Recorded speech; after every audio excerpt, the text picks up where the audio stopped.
नमस्कार साथियों। तो आज है 22 मई 2026। दोस्तों, बाजार की सेंटिमेंट आज पहले से काफी बेटर था, जहां पे निफ्टी 50 के साथ मोस्टली सेक्टर मोस्टली इंडेक्स जो है आज कहीं ना कहीं पॉजिटिव में क्लोजिंग दिया। और फिलहाल ग्लोबल मार्केट की मूड भी काफी बढ़िया चल रहा है, जो आपको मैं लास्ट वीडियो में भी दिखाया था कि डॉ जोन्स अपना लाइफ टाइम हाई पे चल रहा है, नैस्डैक कंपोजिट भी ऑलमोस्ट अपना पीक के आसपास चल रहा है। फिलहाल आप देखिए यूएस में लोकल टाइम दोपहर 2:22 पे डॉ जोन्स लाइफ टाइम हाई को टच करते हुए 0.89% ऊपर चल रहा है। दूसरी तरफ Nasdaq composite all time high से थोड़ा सा ही नीचे, बट फिलहाल 0.45% पॉजिटिव में चल रहा है। ठीक है, और जिस वजह से हमारे जो गिफ्ट निफ्टी की फ्यूचर उसका भी पोजीशन बेटर चल रहा है। देखिए एकदम रियल टाइम डेटा, अभी ये वीडियो में रिकॉर्ड कर रहा हूँ रात 11:47 पे 23,810 पॉइंट पे चल रहा है। और आज दोपहर को जब इंडियन मार्केट क्लोज हुआ था उस टाइम पे जो गिफ्ट निफ्टी की क्लोजिंग पोजीशन था वहां से 45 पॉइंट ऊपर चल रहा है। ठीक है, सो लेट्स सी क्या होता है। अब तो फिलहाल कल परसों बाजार बंद रहेगा। सोमवार मार्केट ओपन होने से पहले आशा रखता हूँ अगर सब कुछ सेटल हो गया या बढ़िया रहा माहौल, सो एक अच्छा ओपनिंग एक्सपेक्टेड है। वो डिपेंड करेगा टाइम के साथ साथ। अच्छा, मोस्ट इंपॉर्टेंटली आज की डेट में जिस इंडेक्स के कारण पूरा वर्ल्ड मार्केट मूव कर रहा है या पूरा वर्ल्ड मार्केट को रेगुलेट कर रहा है, यानी ब्रेन क्रूड या क्रूड ऑयल, अभी आप देखिए $103 पर बैरल के आसपास चल रहा है। कोई बहुत बड़ा गेनिंग हमें देखने को नहीं मिला, तो काफ़ी हद तक स्टेबल है। ठीक है, अच्छा ये सब क्यों हो रहा है? बहुत सारे जियोपॉलिटिकल डेवलपमेंट हुआ है पिछले 5-6 घंटों पे। चलिए एक एक करके समझाता हूँ, बट सबसे पहले दोस्तों आप प्लीज मेक श्योर कीजिए आपने ऑलरेडी इस चैनल को सब्सक्राइब करके रख दिया।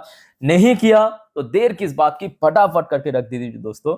इस प्रकार की जानकारी हमेशा तुरंत पाने के लिए। देखिए ऑलरेडी मैं आप लोगों के लिए 5 वीडियो दे चुका हूँ और सारे मार्केट के लिए इंपॉर्टेंट है। आई होप कि आप लोगों ने देखा, नहीं देखा तो दोस्तों एक बार चेकआउट करके जरूर आइए। सब आपके मार्केट मतलब आप अगर निवेशक हो बहुत इंपॉर्टेंट काम का है। ठीक है, अच्छा दोस्तों थोड़ा सा हम पीछे से शुरुआत करेंगे। पीछे से मतलब देखिए जो पिछले लगभग 48 घंटों से अलग अलग रिपोर्ट के अनुसार अलग अलग सोर्स की तरफ से खबर आ रहा है कि यूएस और ईरान के बीच ये जो वॉर चल रहा है ये ऑलमोस्ट अपने फाइनल फेज में पहुंच चुका है। फाइनल फेज में पहुंच चुका है मतलब कहीं ना कहीं दोनों ही देश एक पर्टिकुलर मतलब कह सकते हो कि 2-4 पॉइंट को लेकर थोड़ा सा नेगोशिएट कर रहा है, चाहे फोन कॉल पे हो चाहे इनडायरेक्टली मतलब थ्रू पाकिस्तान हो, बट कहीं ना कहीं एक फाइनल फेज में आ चुका है। ये अलग अलग सोर्स की तरफ से रिपोर्ट आया था, अब कितना सच है कितना गलत है वो अलग बात है, वो डिपेंड करेगा।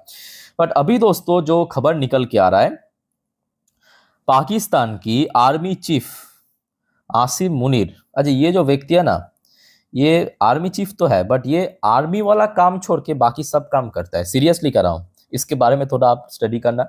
इसका बहुत मतलब प्रॉपर्टी भी है पाकिस्तान में, रियल एस्टेट की कारोबार भी है, ऊपर से अभी दलाली भी कर रहा है। सेना वाली काम छोड़ के ये सब कुछ करता है, बट बस ऐसे ही नाम पाकिस्तान आर्मी चीफ। ठीक है, तो फिलहाल तेहरान पहुंच चुका है, मतलब ईरान पे पहुंच चुका है। ईरान पे जाके नेगोशिएट करेगा यूएस के लिए। ओके, सो ये आज रात की खबर, कितने बजे की खबर मैं आपको एक बार दिखा देता हूँ। हाँ, 11:02 की खबर, ईरान पे पहुंच चुका है। और दूसरी तरफ ये तो एक खबर हो गया, दूसरा एक और रिपोर्ट आप ये देखिए, ये अभी की अपडेट है, मतलब ये भी रात की अपडेट है, सब आपको मैं दे रहा हूँ। लास्ट 1 घंटे के अंदर ही सब खबर आया, 11:13 की अपडेट है रात। ठीक है, यहाँ पे देखिए एक न्यूज चल रहा है कि US Iran draft deal could be announced within hour. ध्यान से मेरे बात को सुनना, यूएस और ईरान की जो ड्राफ्ट डील है ये 1 घंटे के अंदर दोस्तों अनाउंसमेंट हो सकता है। ठीक है, कतार सेंड टीम टू तेहरान, साथ में देखिए पाकिस्तान की तरफ से आर्मी चीफ आसिम मुनीर वहां पे है, उसके साथ साथ कतार की तरफ से कतार की जो डेलीगेशन टीम है वो भी ईरान पहुंच चुका है। तो मतलब ईरान पे जाके दोस्तों अभी कहीं ना कहीं एक हाई लेवल ऑफ मीटिंग चल रहा है। मतलब ईरान पे यूएस की टीम हो सकता है कि नहीं है वहां पे, ऑब्वियसली नहीं होगा। तो यूएस के अलावा पाकिस्तान, कतार और भी हो सकते हैं 2-4 देशों की टीम वहां पे मौजूद है और एक हाई लेवल ऑफ टॉक चल रहा है। तो कभी भी उसका अपडेट आ सकता है, तो आते ही जरूर आपको इन्फॉर्म कर दूंगा। बट कुछ कुछ चीजों पे देखिए मैं यहाँ पे काफी डाउटफुल हूँ। देखिए सबसे एकदम खुल्लम खुल्ला आपको मैं कह रहा हूँ, जैसे कि अगर आप देखेंगे ट्रम्प जो चाहते हैं या यूएस जो चाहते हैं, सबसे पहली बात enrich uranium, enriched uranium Iran के बाहर निकालना, ऑलमोस्ट जो सुनने का आ रहा है 400 किलो तक। रिसेंटली हमने देखा ईरान की सुप्रीम लीडर खेमेनी, उनके तरफ से भी एक स्टेटमेंट आया था कि यूरेनियम बाहर नहीं जाना चाहिए। तो इस चीज़ को लेकर मैं भी थोड़ा डाउटफुल हूँ कि इस चीज़ को आप मतलब कैसे नेगोशिएट करेंगे।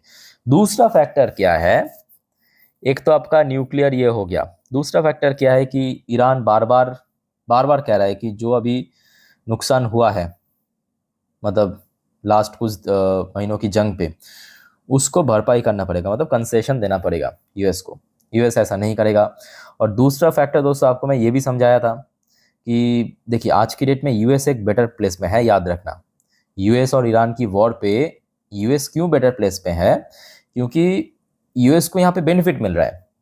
ये वॉर अगर आगे कंटिन्यू हुआ तो यहाँ पे ईरान को जितना नुकसान होगा यूएस को उतना ही बेनिफिट पहुंचेगा, है ना। क्योंकि मेनली क्या है यूएस की, यूएस डॉलर वो तो लगातार स्ट्रांग हो रहा है, वो स्ट्रांग हो रहा है, यूएस की मार्केट लाइफ टाइम हाई पे चल रहा है। ये जो आप लोग कहते हो ना कि क्यों US market life time high पे चल रहा है, भाई डॉलर स्ट्रांग हो रहा है, विदेशी निवेश आ रहा है यूएस पे, तो होगा ना, मार्केट तो पीक में चलेगा। तो जिस वजह से ट्रम्प आप देखिए पहले जैसा ये नहीं कह रहा है कि ठीक है हम जल्दी, मतलब कह सकते हो कि मतलब ट्रम्प की बातों में वो जो प्रेशर मार्च अप्रैल के शुरू में देखने को मिल रहा था वो बहुत कम नजर आ रहा है आज की डेट में। I think you got my point, है ना। बाकी इस बारे में दोस्तों क्या लगता है आपको, मतलब कब खत्म हो सकता है, क्योंकि देखिए अभी ट्रम्प भी एक आध बार कहा कि चलो ठीक है फाइनल फेज ऑफ टॉक चल रहा है, फाइनल फेज ऑफ वॉर आ चुका है। जब तक ना ईरान और यूएस की तरफ से ऑफिशियली कंफर्म हो जाए, मतलब दोनों ही पक्ष की तरफ से, एक पक्ष नहीं दोनों ही पक्ष की तरफ से, तब तक यहाँ पे मैं कहूँगा हमें कंफर्म नहीं होना चाहिए, मतलब हमें 100% ये बिलीव नहीं होना चाहिए कि ठीक है हो गया खत्म। अच्छा यहाँ पे एक और रिपोर्ट आ रहा है यूएई की तरफ से। UAE join Saudi Arabia Qatar in urging Trump not to restart Iran war. अब ट्रम्प यहाँ पे नहीं करेगा, ये लोग बेफालतू यहाँ पे ट्रम्प को रिक्वेस्ट कर रहे हैं। अब यहाँ पे यूएई सऊदी अरब कतार के साथ साथ मिलके ट्रम्प को रिक्वेस्ट कर रहा है कि भाई ये वॉर पहले जैसा आप शुरू मत कीजिए। यहाँ पे ट्रम्प नहीं करेगा, मैं आपको लिख के दे रहा हूँ। ट्रम्प ऐसे धमकाएगा कि ठीक है हम अगर ईरान नहीं माना तो हम ये कर देंगे वो कर देंगे, बॉम्बिंग करेंगे, बट अल्टीमेटली नहीं करेंगे, क्योंकि ट्रम्प को दिखाई दे रहा है कि भाई अगर हम ईरान के ऊपर फिर से बॉम्बिंग करें तो एक तो बहुत पैसा यूटिलाइज हो जाएगा, ऊपर से बॉम्बिंग करने से आपके यूएस की जो फाइटर जेट है वो भी डैमेज हो रहा है, उसका भी एक नुकसान है। ऊपर से जियोपॉलिटिकल प्रेशर बढ़ रहा है, ऑयल प्राइस बढ़ रहा है। अब बिना बॉम्बिंग करके अगर देश को फायदा मिल रहा है, मतलब यूएस को फायदा मिल रहा है, तो वही बेटर ऑप्शन है। तो जिस वजह से यहाँ पे क्यों करेगा ट्रम्प, है ना। बाकी इस बारे में क्या सोचते हो आप लोग कमेंट करके बताइए। बट एक और दोस्तों खबर मिल रहा है, ये आज रात की खबर है 8:48 की। यूरोपियन यूनियन मतलब जो यूरोप है moves to sanction Iran over state of Hormuz blockade. तो आपको पता ही होगा ईरान, देखिए ईरान स्टेट ऑफ हॉर्मुज को ना केवल ब्लॉकेज करके रखा है, वहां पे टोल सिस्टम स्टार्ट करने का प्लान भी कर दिया। तो जिसके बेस पे यूरोपियन यूनियन अब ट्रिगर हो गया, कह रहा है कि भाई ये तो नहीं हो सकता, और मैं यहाँ पे यूरोपियन यूनियन के साथ जाना चाहूंगा। बाकी दोस्तों आपका ओपिनियन क्या है मैं जानना चाहूंगा। यहाँ पे बेसिकली जो टोल सिस्टम है उसके अगेंस्ट में मेनली यहाँ पे यूरोपियन यूनियन की तरफ से सैंक्शन डाल सकता है ईरान के ऊपर, और ये एकदम सही भी रहेगा, क्योंकि देखिए स्टेट ऑफ हॉर्मुज ईरान की खुद की पर्सनल प्रॉपर्टी नहीं है। सबसे पहली बात वहां से दुनिया भर की शिप ऑयल टैंकर गुजरते हैं, और वो इकोनॉमी के लिए बहुत इंपॉर्टेंट, वर्ल्ड इकोनॉमी के लिए। तो यहाँ पे आप ऐसे ही अपना जबरदस्ती टोल सिस्टम लागू नहीं कर सकते, और अगर कर गया तो आपको भुगतना पड़ेगा। लेट्स सी क्या होता है आगे। अच्छा नेक्स्ट देखिए, ये थोड़ा सा डिफरेंट, मतलब थोड़ा सा अलग टॉपिक पे। तो दोस्तों आपको पता होगा फेडरल रिजर्व की जो पुराने चीफ था, मतलब जेरोम पॉयल साहब, वो तो रिप्लेस हो चुका है। अब जो न्यू चीफ आ रहा है केविन वॉश, उनका ओथ सेरेमनी हो चुका है आज की डेट में।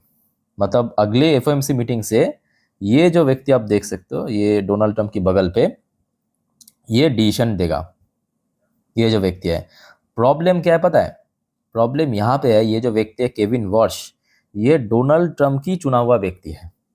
तो मतलब इनका जो डिसीजन आएगा वो मतलब रियलिटी के बेस पे या इकोनॉमी के बेस पे नहीं आएगा, वो आएगा ट्रम्प के जो डिसीजन उसके बेस पे आएगा। समझ आ रहा है ना मेरी बात? तो ये भी थोड़ा सा आप कह सकते हो गड़बड़ी वाला सीन चल रहा है। अच्छा, यहाँ पे एक और रिपोर्ट आ रहा है, यूएस की state secretary Marco Rubio, US की स्टेट सेक्रेटरी मार्को रूबियो 4 दिन की विजिट में भारत आ रहा है। कल उनका पहला विजिट, मतलब कल 23 मार्च, मतलब उनका लैंडिंग है भारत में। और सुनने को आ रहा है कि सबसे पहले कोलकाता पहुंचेंगे। भाई यहाँ पे ना मुझे थोड़ा सा खटर है भाई, बंगाल में अभी अभी सत्ता परिवर्तन हुआ है, कोलकाता किस लिए आएगा? सबसे पहले तो दिल्ली आना चाहिए।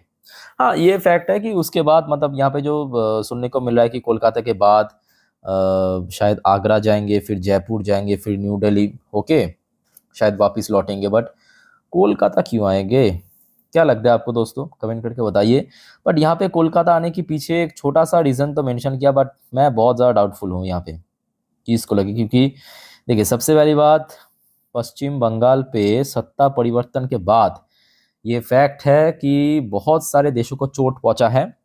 उनमें से एक है यूएस, क्योंकि यूएस का जो सीआईए है ना, उसके इंटेलिजेंस का नाम क्या है? सीआईए, हाँ। तो वो बहुत एक्टिव था बांग्लादेश और वेस्ट बंगाल बॉर्डर पे, मतलब बांग्लादेश और इंडिया, मतलब वही वेस्ट बंगाल साइड में जो बॉर्डर है वहाँ पे अभी उनका जो हरकत है काफ़ी कम हो जाएगा, जिस चीज़ को लेकर मैं भी थोड़ा डाउटफुल हूँ। अब इन्होंने तो कहा कि यहाँ पे जो मतलब कोलकाता में जो मदर टेरेसा की कुछ तो यहाँ पे चैरिटी कुछ तो है, वहाँ पे आएंगे। बट इसके पीछे और भी कारण हो सकता है, देखना होगा, है ना। सो कुल मिला के देखिए, माहौल मतलब अभी जो सिचुएशन है पहले से बेटर है। अब देखते हैं यहाँ पे कब तक क्या खबर मिलता है, मतलब आपके यूएस और ईरान की बीच जो अभी चल रहा है। आशा रखता हूँ कि अगले कुछ 1-2 दिन में इसके ऊपर कुछ पक्का खबर आ जाएगा, तो आगे तो जरूर मैं आपको इन्फॉर्म कर दूंगा। अच्छा, बाय द वे एक बार मैं आपको आखिरी बात दिखा देता हूँ थोड़ा रिफ्रेश करके। फिलहाल गिफ्ट निफ्टी की पोजीशन अच्छा थोड़ा देख लीजिए। गिफ्ट निफ्टी की पोजीशन अभी 23,806 पॉइंट पे चल रहा है। डॉ जोन्स की पोजीशन भी ठीक ठाक लेवल पे, नैस्डैक की पोजीशन भी ठीक ठाक लेवल पे। सो लेट्स सी क्या होता है सोमवार मार्केट ओपन होने से पहले। और कोई दोस्तों कंफ्यूजन डाउट वाउट है कमेंट करके पूछिए। वीडियो अच्छा लगे तो लाइक करना, चैनल को सब्सक्राइब करके रखना और अपडेट लेते रहना दोस्तों। मैं बार बार कहता हूँ कि आज की डेट में मार्केट में अपडेटेड रहना जरूरी है। अपडेट देने का काम मेरा है, सिर्फ आप फॉलो करते जाइए मुझे, जो भी अपडेट दूंगा बस ले लीजिए, ठीक है। और टेक केयर, बाय बाय, जय।